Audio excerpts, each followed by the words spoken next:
இந்தியாவில் வசிக்கும் ஒவ்வொரு தனிநபர் மற்றும் நிறுவனங்களுக்கு பான் கார்டு என்பது வெறும் அடையாள அட்டை மட்டுமல்ல. அது ஒரு மிக முக்கியமான நிதி ஆதார ஆவணமாகும்.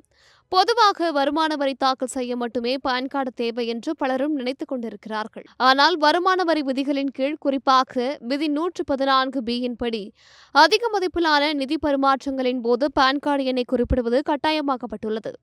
வரி ஏய்ப்பை தடுக்கவும், பண பரிமாற்றங்களில் வெளிப்படைத்தன்மையை கொண்டுவரவும் மத்திய அரசு இந்த விதிகளை கடுமையாக்கியுள்ளது. ஒருவேளை நீங்கள் குறிப்பிட்ட இடங்களில் பான் கார்டு எண்ணை அளிக்க தவறினால், வருமான வரித்துறையினால் 10,000 ரூபாய் வரை அபராதம் விதிக்கப்பட வாய்ப்புள்ளது.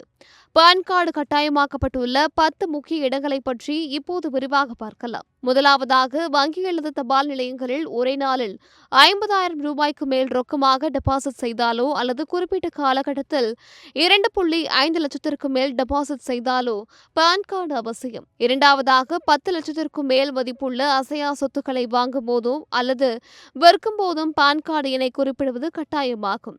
மூன்றாவதாக, அடிப்படை சேமிப்பு கணக்குகளை தவிர்த்து மற்ற எந்தவொரு புதிய வங்கி கணக்கை தொடங்குவதற்கும் பான் கார்டு இல்லாமல் முடியாது.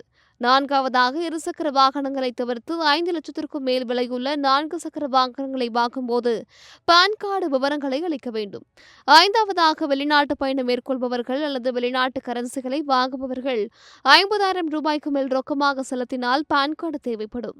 ஆறாவதாக, ஹோட்டல்கள் அல்லது உணவகங்களில் ஒரே நேரத்தில் 50,000 ரூபாய்க்கு மேல் ரொக்கமாக பில் செலுத்தினாலும் பான் கார்டு விவரம் கேட்கப்படும். ஏழாவதாக, ஒரு நிதியாண்டில் 50,000 ரூபாய்க்கு மேல் ஆயுள் காப்பீடு பிரீமியம் செலுத்துபவர்களுக்கும் இது பொருந்தும். எட்டாவதாக, மியூச்சுவல் ஃபண்டுகள், பங்குகள் அல்லது பாண்டுகளில் 50,000 ரூபாய்க்கு மேல் முதலீடு செய்யும் போது பான் கார்டு மிக முக்கியம். ஒன்பதாவதாக, எந்தவொரு பொருட்கள் அல்லது சேவைகள் 2 லட்சம் ரூபாய்க்கு மேல் வாங்கும் போதும் விற்கும் போதும் பான் கார்டு அவசியம். இறுதியாக, வங்கி வரைவோலைகள் அல்லது பே ஆர்டர்களை 50,000 ரூபாய்க்கு மேல் ரொக்கமாக எடுக்கும் போதும் பான் கார்டு விவரங்களை கொடுக்க வேண்டும். இந்த விதிகள் அனைத்தும் நிதி பரிமாற்றங்களை முறைப்படுத்தவும், கருப்பு பண புழக்கத்தை கட்டுப்படுத்தவும் கொண்டுவரப்பட்டுள்ளன. மத்திய மற்றும் மாநில அரசுகள் மற்றும் தூதரக அலுவலகங்களுக்கு மட்டும் இதில் விலக்கு அளிக்கப்பட்டுள்ளது. எனவே நீங்கள் மேற்கூறிய அதிக மதிப்பிலான பரிமாற்றங்களை செய்யும் போது கையில் பான் கார்டை வைத்திருப்பதுடன் அபராதத்தை தவிர்க்க சரியான விவரங்களை அளிப்பது நல்லது. பண பரிமாற்றங்களில் விழிப்புணர்வோடு செயல்படுவது உங்கள் நிதி எதிர்காலத்திற்கு பாதுகாப்பானதும் கூட.